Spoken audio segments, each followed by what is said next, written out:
Coming at you full-fledged, it's your boy Regg, with another video for y'all, man. Welcome, YouTube. So, not even a full week from the conclusion of the NBA Finals, we got big news, man. From Sham Charania, he reports that Draymond Green is declining his $27.5 million player option and will become an unrestricted free agent. That is big news. Now, I read an article on ESPN that's giving conflicting reports. It was saying that the Warriors were motivated to sign him to a new deal, but this action is showing otherwise. And why this is a big deal? Not for me. Well, for me and not for me. Not in the sense of me being a Warrior fan, but the sense of, one of the NBA cornerstones since 2015, the earliest, can potentially lose a player that they have statistically, when he is sided with the Splash Bros, they win the championship every season they're healthy. So that's a big deal. And another reason this is a big deal for me personally is because, I've discovered being on in the basketball, quote unquote basketball community, for the time I've been on social media, I've noticed that, Draymond Green has his ardent supporters, his adamant supporters, and they like to say how what he provides to the Golden State Warriors can't be really deciphered purely on a stat sheet. But let's give it context here. And I'm going to ask you a question. Draymond Green, for a career, he's a power forward. He averages 45% from the field.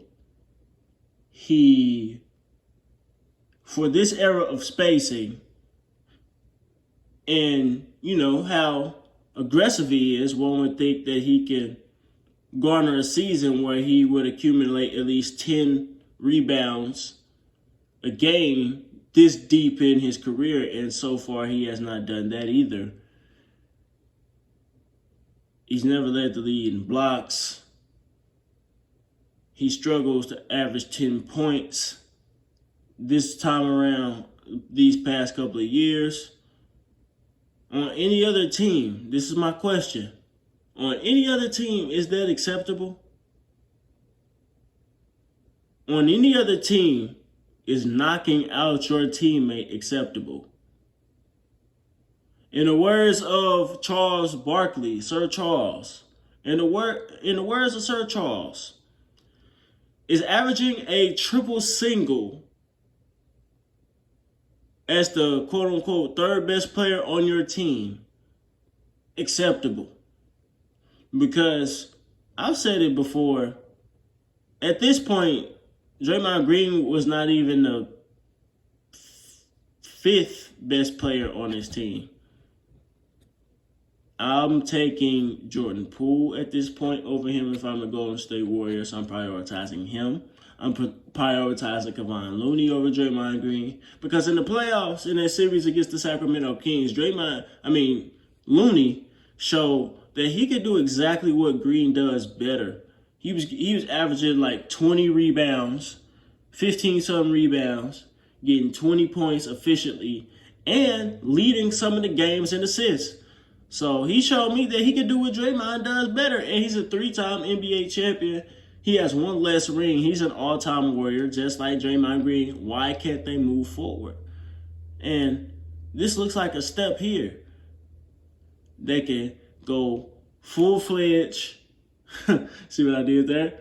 They go full-fledged on Andrew Wiggins, and hopefully he has his mind right this time around, next season, so they can go on his last run. Obviously, if they don't re-sign him, they're going to try to get some pieces to replace him. And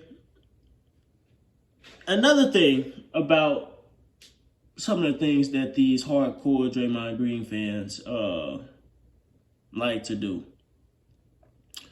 they like to, inflate his basketball IQ. And I give him credit where it's due.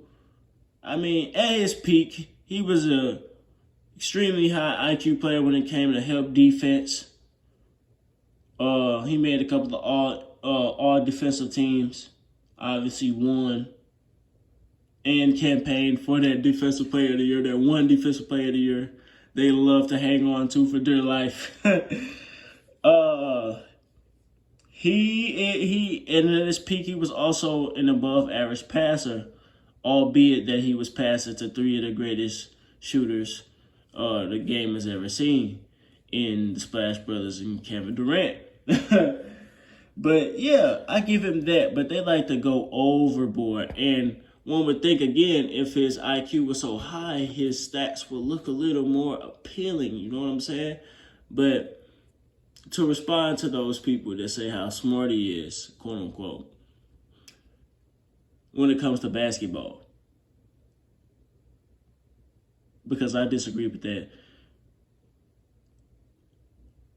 My question to y'all is,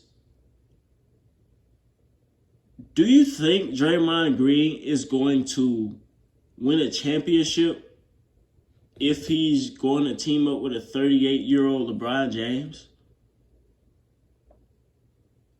I don't think that's going to happen, not at this point. These guys are the best of buds these days with Clutch Sports. They're both signed to Clutch Sports. And we've seen it over the years. We've seen the gestures Andre Iguodala was making when it was related to how Draymond Green's treatment of LeBron James. We've seen it. We see the thumbnail. We see the thumbnail.